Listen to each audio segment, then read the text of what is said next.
Welcome back. We're digging into why some founders look almost superhuman and still leave chaos behind. Basically, it's Musk, Jobs, and that ugly question of whether greatness needs damage. Which is a very uncomfortable cocktail, honestly. The server farm story is insane because it sounds like pure madness until it works. Like, who says 6 weeks, then 6 days, then just shows up with a knife?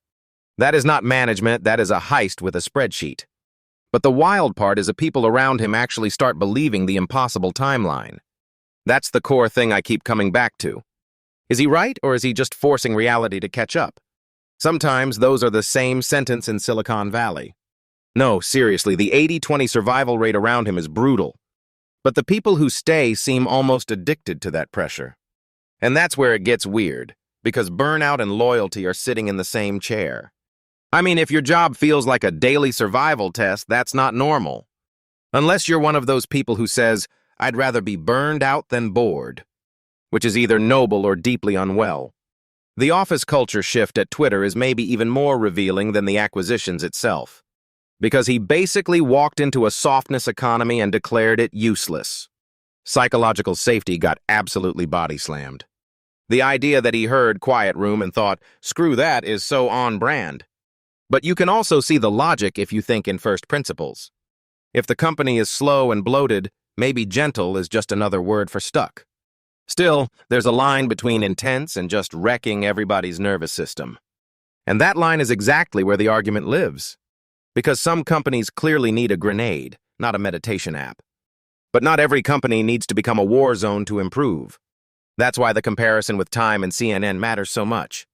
He's basically saying, I had a good soft life, but the world changed anyway. And he's admitting he maybe wasn't the right person for the hard reset, which is a very rare kind of honesty for a former magazine boss. Most people just call themselves visionary and move on. But the bigger point is that leadership style has to match the moment. Like a huge legacy company may need somebody harsher than a founder-led creative lab. And at the same time, too much brutality creates its own wreckage. That wreckage is the hidden cost people keep pretending not to see. What I love is that the conversation keeps refusing the fake binary. It's not nice leader good, hard leader bad. If only executive life were that easy, everyone would just buy a poster. The smarter answer is know yourself and build the right team around your weaknesses. That's actually the most adult part of this whole thing. Because ego wants a heroic personality, but reality wants a balanced crew. And then there's the Jobs idea that being liked can become a liability, which is such a nasty sentence if you're naturally people-pleasing. He basically told him, you care too much if people love you. That would destroy half of LinkedIn on contact. But there is a real argument there. Comfort can kill edge. Yet if everyone is terrified, creativity also dies. So the answer is somehow both tension and trust, which is annoying. Management is just compromise with nicer language. The Jennifer Doudna comparison is fascinating because her world is almost the opposite. More collaborative, more careful, more human. And yet she still helps make world-changing stuff. That's the part people forget all the time. You don't have to be a hurricane to move history. But Musk clearly thinks the hurricane version is the only version that scales. He seems allergic to the phrase, good enough. He hears it and immediately wants to cut a cable somewhere. What's interesting is how much of this comes back to childhood and pain. Not in a cheesy therapy way, but in a very real wiring way. The family stuff, the difficult father relationship, the rejection by his daughter. That kind of pain does not stay neatly boxed. And then you get this strange mix of brilliance and volatility, which makes people want to mythologize it instead of just calling it messy. He's a genius is often code for this is exhausting. But look, the mission stuff is also real, not just performance. He sounds like he genuinely believes in Mars, energy, and robots. And not as a branding exercise, but as a civilization argument. That's why people tolerate so much from him. They think they're participating in something bigger than a company, which is powerful, but also a little dangerous. Because once you believe the mission excuses everything, the boundaries disappear. And then every bad behavior can dress up as urgency. Silicon Valley loves that costume, by the way. I'm not difficult, I'm mission-driven. The health part is almost funny until it isn't. Because he obsesses over civilization-scale problems and then eats like a raccoon. The 1 meal-a-day double bacon cheeseburger is outrageous. That is not intermittent fasting. That is a cry for help with fries. And it says something that he can be ruthless about rockets and lazy about his own body. It's like self-optimization is only important when it helps the mission. Personally, I find that kind of weirdly human and also very revealing. He's not some machine, he's just a guy with terrifying output. And that's probably why this episode works so well. It keeps asking whether greatness is a skill, a wound, or both. Which is a terrible self-help title, but a great podcast question. I think that's the note to land on for today. We've got more to unpack, especially around what comes after the myth. And honestly, whether any of us would survive working for these people. My answer is probably no, but I'd like to try from a safe distance. We'll keep going in the next one because the story gets even stranger. Episode 3 is where the mission, the ego, and the fallout all collide. Welcome back. We're in the messy middle of genius and damage today. It's the part where the rockets are amazing and the human cost gets ugly. Like that Sacramento server story is pure chaos energy. He basically treated a data center like a garage project. Pocket knife, wire cutters, U-Haul, Christmas Eve, very normal executive behavior. Very corporate, very soothing. And the wild part is it worked just enough to become a legend. That's the poison pill, right? People stop seeing the madness because the outcome looks heroic. But if you're an engineer in that room, are you inspired or terrified? Probably both, and that's the problem. I keep thinking about that split he described. The 20% who thrive and the rest who burn out. That is not a healthy system, even if it is an effective one. It's basically founder selection by fire. And the funny thing is, some people genuinely miss it after leaving. That Andy Crab line was insane to me. I'd rather be burned out than bored is a wildlife philosophy. That sentence should come with a warning label. But it shows how addictive intensity can be.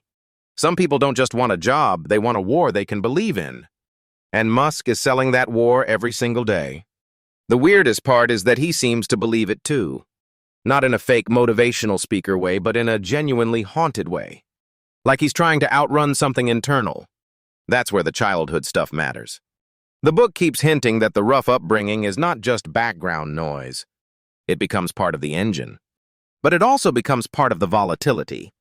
Which is why this whole greatness needs pain thing makes me uneasy. Because it sounds romantic until you're the person inside the blast radius. Exactly. Nobody wants to be the inspirational shrapnel. And yet the access to people like Jobs, Doudna, and Musk keeps revealing the same pattern. Different styles, same obsession level. Jobs cared about taste. Musk cares about execution. That distinction is actually huge. Jobs was about the object. Musk is about the machine that makes the object happen. One is obsessed with elegance, the other with moving the mountain. And both can turn into control freaks from hell if nobody stops them. That is the nicest possible phrasing. But the episode keeps asking whether those traits are the cost of breakthroughs. If you want someone to change the world, do you have to tolerate collateral damage? I hate that the answer is sometimes yes. Because once you say yes, you start justifying anything. And then the U-Haul becomes a management philosophy. I'm sorry, that line should not be that funny. The Twitter part is where it gets even more revealing. He saw a cultural problem and responded like a demolition expert. Which is effective if the house is rotten and catastrophic if you still live there. That is a perfect Elon sentence. And the old Twitter culture was basically the opposite of his worldview. Soft, careful, psychologically safe, all of that. He hears psychological safety and probably needs to lie down. He thinks it's corporate perfume. But this is where I do think the conversation gets more interesting than simple hero worship. Because disruption is not automatically the same as progress. Sometimes it is. Sometimes it is just a wrecking ball with branding. A very expensive wrecking ball, too. And even the speaker admits that the downside is real. The rubble is part of the product. That's a brutal way to run a company or a life. The comparison with Jennifer Doudna is such a useful contrast. She leads through collaboration, and that's a completely different muscle. It proves there is not one universal template for brilliance, which is basically the know thyself argument in disguise. You don't need to lead like Elon if your work needs trust and stability. And you don't need to lead like Doudna if your company is collapsing in slow motion. There's the tension right there. Some companies need tenderness, some need a shock to the system. The real issue is knowing which one you actually are. Most founders think they are the exception, which is adorable and dangerous. I also found the liked versus respected question really sharp, because he basically says being liked can make you weak. That's the kind of sentence that sounds profound until it ruins a team. But there is a truth inside it. If you're trying to avoid disappointing everybody, you may stop leading. And if you never care what anyone feels, you become a disaster with a calendar. That should be on a plaque somewhere. The hardest leaders seem to know exactly what they are sacrificing. That's why the people around them get weirdly loyal. They're not following warmth, they're following certainty. And certainty is intoxicating when everything else is falling apart. But then you look at his personal life and it gets more complicated. The pain around his daughter's transition clearly changed him. Not just politically, but emotionally. And you can feel how much resentment got braided into that story. Which is exactly why I do not trust leaders who turn private pain into public ideology. Because then the company becomes a hostage to the founder's unresolved life. That's a terrifying sentence, by the way. And also a very real business model in tech. Sadly, yes. What I can't get over is how much of this is about identity, not just strategy. He is not merely building companies, he is building a self-image. Mars, electric vehicles, robots, all of it says, "I matter at civilization scale." That is a slightly intense LinkedIn headline. Slightly, yes. And because he believes consciousness is fragile, the mission feels existential to him. That's the part I actually find hardest to dismiss. The guy is not just chasing money, he's chasing a worldview. But his timeline obsession is where reality keeps punching him in the face. 2 or 3 times over, apparently. And that matters because grand visions are cheap when the dates never arrive. The future is always 10 years away if you are rich enough. The health stuff made me laugh and cringe at the same time. The burger as a 1-meal-a-day plan is outrageous. Bacon cheeseburger discipline is not a known medical category. It really is not. But again, it fits the pattern of extremes. He can be ferociously focused and absurdly unserious about basics. Which is kind of funny until you remember he is holding civilization projects in one hand. That mismatch is part of the spectacle. And maybe part of why people keep watching him. Anyway, that's the tension this episode leaves us with. Genius, damage, and the price tag nobody wants to read. We're going to keep following that into the next one. Episode 3 gets into the mission, the ego, and what all this leaves behind. Welcome back, because this one gets into the messy part of genius. We're talking focus, volatility, and the weird price of being extraordinary. And honestly, the stories get so wild they sound fake. The Sacramento server story is insane on its own. He literally turned the plane around for servers. That is not a sentence from a normal person's life. No, it is a sentence from a man who thinks constraints are optional. What gets me is the certainty. He tells engineers 6 weeks, then 6 days, and somehow means it. And if you work for him, you either believe him or get vaporized. Or both, which seems to be the Elon employment model. But that's the uncomfortable part, because it works just enough to be tempting. Like, if the guy is right 20 times, do you forgive the 20 disasters? People do, especially when the upside is rockets and factories and Mars. Walter Isaacson keeps coming back to that same pattern of hard childhood, hard edges. Not as some cute origin story, but as an explanation for the wiring. That part is a little sad if you sit with it, because the brilliance and the damage are coming from the same engine.